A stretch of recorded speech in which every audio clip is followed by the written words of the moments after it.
نحمدہ و نصلی علی رسولہ الکریم اما بعد فاعوذ باللہ من الشیطان الرجیم بسم اللہ الرحمن الرحیم ومنہم من یقول ربنا آتنا فی الدنیا حسنہ وفی الآخرۃ حسنہ وقنا عذاب النار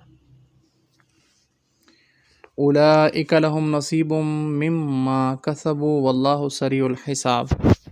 اور جو کوئی ان میں کہتا ہے کہ اے ہمارے رب دے ہم کو دنیا میں خوبی اور آخرت میں خوبی اور بچا ہم کو عذاب دوزخ کے، یعنی اس دعا کو اللہ سبحانہ و تعالیٰ کی ذات نے پسند فرمایا ہے کہ صرف دنیا کے طالب مت بنو بلکہ اللہ سبحانہ و تعالیٰ کی ذات سے اپنے آخرت کی کامیابی اور فلاح بھی مانگو، بلکہ اللہ سبحانہ و تعالیٰ کی ذات سے اپنے لیے آخرت کی فلاح اور کامیابی بھی مانگو۔ ابن عباس رضی اللہ تعالیٰ فرماتے ہیں کہ اعرابی یہاں آ کر صرف یہی دعا مانگتے تھے کہ اے اللہ اس سال بارشیں اچھی برسا، غلے اچھے پیدا ہوں، اولادیں بکثرت ہوں، وغیرہ وغیرہ۔ لیکن مومنوں کی دعائیں دونوں جہاں کی بھلائیوں کی ہوتی ہیں، اس لیے ان کی تعریف کی گئی کہ اس طریقے سے مانگا جائے۔ ربنا آتنا فی الدنیا حسنہ، اب اس میں کیا ہے، کون سی بھلائیاں ہیں؟ فرمایا دین و دنیا کی بھلائی جمع ہے، تمام برائیوں سے بچاؤ ہے۔ دنیا کے اندر اللہ پاک کی جو ہے وہ نافرمانی سے بچے گا تو ظاہری بات ہے آخرت اچھی ہو جائے گی، آخرت بھلی ہوگی۔ دنیا کی بھلائی ہے، عافیت ہے، راحت ہے، آسانی ہے، تندرستی ہے، گھر بار، بیوی بچے، روزی، علم، عمل، اچھی سواریاں، نوکر چاکر، لونڈی، غلام، عزت و آبرو وغیرہ، یہ ساری چیزیں دنیا ربنا آتنا فی الدنیا میں آ رہی ہیں۔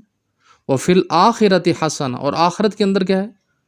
آخرت کے اندر آخرت اچھی ہو جائے یہ طلب کرنا، تو اس میں کون سی چیزیں آتی ہیں؟ فرمایا آخرت کے اندر جتنی بھی خیر کی چیزیں ہیں، سب سے پہلی کیا ہے؟ بغیر حساب کے جنت میں داخل ہونا، اعمال نامہ دائیں ہاتھ کے اندر ملنا، جہنم سے برات کا پروانہ، یہ ساری چیزیں اس کے اندر مہیا ہیں۔ تو اللہ سبحانہ و تعالیٰ کی ذات نے اس چیز کو پسند فرمایا، اور فرمایا نبی علیہ الصلوۃ والسلام بکثرت اس دعا کو پڑھتے تھے، کثرت کے ساتھ اس دعا کا اہتمام فرماتے تھے۔ ربنا آتنا فی الدنیا، ایک روایت میں یہ آتا ہے اللہم ربنا آتنا۔ انس رضی اللہ عنہ فرماتے ہیں رسول اللہ صلی اللہ علیہ وآلہ وسلم فرماتے تھے اللہم ربنا آتنا فی الدنیا حسنہ وفی الآخرۃ حسنہ وقنا عذاب النار۔ دنیا آخرت کی طلب کے بعد پھر اللہ سبحانہ و تعالیٰ کی ذات کی آگ سے حفاظت چاہنا، اللہ مجھے اس آگ سے محفوظ فرما۔ اولئک نصیب مما کسبوا واللہ سریع الحساب، انہی لوگوں کے واسطے حصہ ہے اپنی کمائی سے اور اللہ جلد حساب لینے والا ہے۔ حضرت ابن عباس رضی اللہ عنہ سے ایک شخص نے پوچھا کہ میں نے ایک قافلے کے ساتھ ملازمت کر لی ہے، یعنی حج کے اوپر جا رہا ہوں تو قافلہ بھی ساتھ میں چل رہا ہے، میں اس کے ساتھ ان کی ملازمت کرتا ہوں، پانی ختم ہو جاتا ہے لے آتا ہوں، کوئی تھک جاتا ہے تو اس کی ٹانگیں دبا دیتا ہوں، یعنی ان کو نوکر غلام بن کے ان کے ساتھ چل رہا ہوں تاکہ مجھے کھانا دیتے رہیں اور میں بھی اس سعادت کو جو ہے وہ پالوں، یعنی حج کی سعادت کو، اور حج کے موقع پر وہ مجھے رخصت دے دیں گے اور حج ادا کر لوں، تو اس کے علاوہ دوسرے اوقات میں ان کی خدمت میں لگا رہوں گا، تو فرمائیے کہ اس طرح میرا حج ہو جائے گا۔ اللہ اکبر، اتنی محنت کے ساتھ کام کرنے کے بعد بھی فتویٰ لے رہے ہیں حضرت ابن عباس رضی اللہ عنہ سے، بتائیے کہ کیا اس طریقے سے میرا حج ہو جائے گا؟ آپ نے فرمایا ہاں، بلکہ تو ان لوگوں میں سے ہے جن کے بارے میں اللہ سبحانہ و تعالیٰ کی ذات نے فرمایا اولئک نصیب مما کسب، انہی لوگوں کے واسطے حصہ ہے اپنی کمائی میں سے، کہ اللہ سبحانہ و تعالیٰ کی ذات نے ان کو قبول فرما لیا، ان کے جان کو قبول فرما لیا، ان کے مال کو، ان کے وقت کو قبول فرما لیا۔ وقت گزرا ہے خدمت میں، اس کی بھی سعادت، خدمت مفت کی، اجر مفت کا، کھانا مل رہا ہے مفت کا، حج کر رہا ہے مفت کا، تو ساری کی ساری چیزیں کہتے ہیں نا، شوق ہو تو اللہ پاک راستے کھولتے ہیں، شوق ہو تو اللہ جی راستے کھولتے ہیں، شوق نہ ہو تو راستے کھلے ہوئے بھی بند ہو جاتے ہیں۔ انسان کو کاروبار کا نا، جاب کا شوق نہ ہو نا، تو اس کو نوکری آئی بھی ہوتی ہے تو وہ کہتا ہے نہیں یار یہ میں یہ کام نہیں کر سکتا، تو وہ راستہ بند ہو جاتا ہے، کھلا ہوا راستہ بند ہو جاتا ہے۔ تو اس لیے فرمایا شوق رکھنا چاہیے ذات الہی کی ملاقات کا. جب بندے کو شوق ہوتا ہے تو عبادات کے اندر لذت اور مزہ آتا ہے. وَاذْكُرُوا اللَّهَ فِي أَيَّامٍ مَّعْدُودَاتٍ فَمَن تَعَجَّلَ فِي يَوْمَيْنِ فَلَا إِثْمَ عَلَيْهِ وَمَن تَأَخَّرَ فَلَا إِثْمَ عَلَيْهِ لِمَنِ اتَّقَىٰ وَاتَّقُوا اللَّهَ وَاعْلَمُوا أَنَّكُمْ إِلَيْهِ تُحْشَرُونَ. اور یاد کرو اللہ کو گنتی کے چند دنوں میں، پھر جو کوئی جلدی چلا گیا 2 ہی دن میں تو گناہ نہیں اس پر، اور جو کوئی رہ گیا تو اس پر بھی کچھ گناہ نہیں. جو کہ ڈرتا ہے اور ڈرتے رہو اللہ سے، اور جان لو بے شک تم سب اسی کے پاس جمع کیے جاؤ گے. یہاں یہ آیت ایام معدودات سے مراد ایام تشریق ہے. ایام تشریق کیا ہے؟ 9 ذی الحجہ کی فجر سے لے کر 13 ذی الحجہ کی عصر تک 5 دن، 9 10 11 12 اور 13 کی عصر تک ایام تشریق کہلاتے ہیں. کیا کرنا ہوتا ہے اس میں؟ یہ ابھی آگے آنے والے ہیں. بڑی یہ ذی الحجہ کی بات کرو نا، بڑی عید سے پہلے 9 ذی الحجہ اور پھر 10 پھر 11 پھر 12 پھر 13 کی عصر تک. عورت دھیمی آواز میں اور مرد اونچی آواز میں اللہ اکبر لا الہ الا اللہ واللہ اکبر وللہ الحمد. یہ ہے تکبیرات. تو ان تکبیرات کو 1 مرتبہ پڑھنا واجب ہے اور 3 مرتبہ پڑھنا افضل ہے.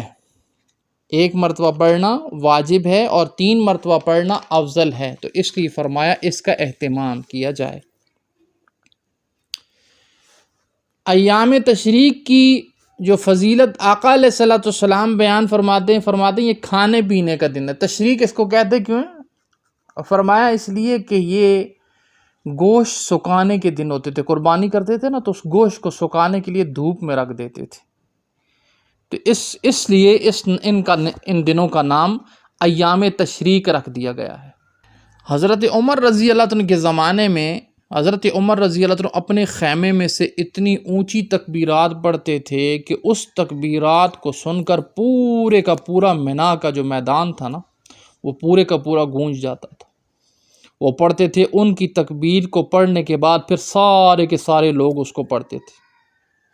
اسی طرح حدیث کے اندر ہے کہ بیت اللہ کا طواف، صفا مروہ کی سعی، شیطانوں کو کنکریاں مارنا، یہ سب اللہ تعالیٰ کے ذکر کو قائم کرنے کے لیے ہے. چونکہ اللہ تعالیٰ نے حج کی پہلی اور دوسری واپسی کا ذکر کیا اور اس کے بعد لوگ ان پاک مقامات کو چھوڑ کر اپنے شہروں اور مقامات کو لوٹ جائیں گے. اس لیے ارشاد فرمایا اللہ سے ڈرتے رہا کرو اور یقین رکھو کہ تمہیں اس کے سامنے جمع ہونا ہے. اسی نے تمہیں زمین میں پھیلایا، پھر وہی سمیٹے گا، پھر اسی کی طرف حشر ہوگا. پس جہاں کہیں ہو اس سے ڈرتے رہو. یعنی اب حج تمہارا مکمل ہو گیا، اللہ پاک نے تمہارے گناہوں کو معاف کر دیا، بلکہ تم کو اب ایسا کر دیا. حدیث میں آتا ہے کہ انسان اللہ کی رضا کے لیے حج کے اندر آیا، اس کے اندر کوئی ریا یا دکھلاوا نہیں تھی، اور پھر اس نے اپنی توجہ کو ذات الہی کی طرف مرکوز کیا اور اچھے طریقے سے ایام جو حج کے ایام ہیں منا، اچھے طریقے سے اپنے آپ کو منا کے اندر، مزدلفہ کے اندر، میدان عرفات میں، اور پھر احرام کی پابندیوں کے ساتھ اپنے اوقات کو گزارا. تو ان سارے اوقات کی پابندی اور احترام اور حکم کے مطابق جو وقت گزارا ہے، اس کی برکت سے اللہ سبحانہ و تعالیٰ کی ذات نے اب اس کے سارے گناہوں کو معاف کر دیا. اب گویا یہ ایسا ہے کہ ماں کی کوکھ سے ابھی نکلا ہے. ہر احرام پہن کر جانے والے کے بارے میں یہ حکم نہیں ہے، یہ بھی ذہن میں رکھیں. احرام پہن کر چلا گیا، واپس آیا تو اس سے بھی دگنا جو ہے وہ گناہ شروع کر دیے اور الٹے سیدھے کام شروع کر دیے. اللہ معاف فرمائے. بعض لوگ تو یہ بھی کہتے ہیں کہ یار پچھلے تو ختم ہو گئے، اب نئے سرے سے. کتنا بڑا کفر ہے کہ جاننے کے باوجود بھی اللہ نے اتنی بڑی سعادت دی اور ایسے کہتے ہو. تو اللہ سبحانہ و تعالیٰ کی ذات سخت ناراض ہوتے ہیں ایسے جملوں سے. اللہ پاک ہمیں عمل کی توفیق عطا فرمائے اور جن نیکیوں کو ہم کرتے ہیں ان نیکیوں کو سمیٹنے کی توفیق عطا فرمائے. انتہائی اہم سبق ہے، کیونکہ یہ آگے دن آ رہے ہیں ایام تشریق کے، تو اس حوالے سے بھی. اور اس کے علاوہ کیونکہ عورتیں بیچاری، اکثر عورتوں کو یہ پتہ ہی نہیں ہوتا کہ ایام تشریق کے اندر کیا کرنا ہوتا ہے. تو میں ان تکبیرات پڑھ کے بتا دی ہیں، اور پھر آخری مرتبہ پھر پڑھ لیتا ہوں، اس کو سن لیں. اللہ اکبر لا الہ الا اللہ واللہ اکبر اللہ اکبر وللہ الحمد. یہ تکبیرات ہیں. ان تکبیرات کو ہر فرض نماز کے بعد، 9 ذی الحجہ کی فجر کی نماز کے بعد سے لے کے 13 ذی الحجہ کی عصر کی نماز تک یہ تکبیرات پڑھنی ہیں. اور پھر عصر مغرب کی نماز 13 کی جو مغرب کی نماز ہوتی ہے اس میں بے شک چھوڑ دیں، اس تک نہیں ہوتی، عصر تک ہوتی ہیں. اور عصر کے بعد یہ تکبیرات ختم ہو جاتی ہیں. اس لیے عورتوں کو چاہیے، بہن بیٹیوں کو، یہ مسئلہ بیچاریوں کو پتہ ہی نہیں ہے. مردوں کو نہیں پتہ ہوتا، جو مسجد کے اندر نماز نہیں پڑھتے ان کو بھی نہیں پتہ ہوتا، کیونکہ مسجد میں ایک ماحول ہوتا ہے تو امام کو پتہ ہوتا ہے، امام پڑھتا ہے تو سب کو یاد آ جاتا ہے. اور جو انفرادی طور پہ پڑھتا ہے وہ بیچارہ، اس کو پتہ بھی ہو تو وہ بھول جاتا ہے. تو اس لیے فرمایا ان نمازوں کے اندر، ان دنوں میں ان نمازوں کا اہتمام جماعت کے ساتھ کرنا چاہیے. اور پھر گھر میں آ کر بھی اپنی عورتوں سے پوچھنا چاہیے کہ بھئی آپ ایام تشریق کا جو تکبیرات ہیں ایام تشریق کی، ان کا اہتمام کر رہی ہیں یا نہیں کر رہی ہیں، تاکہ وہ بھی گناہ سے بچ جائیں. اللہ جی ہمیں عمل کی توفیق عطا فرمائے. جزاکم اللہ خیر.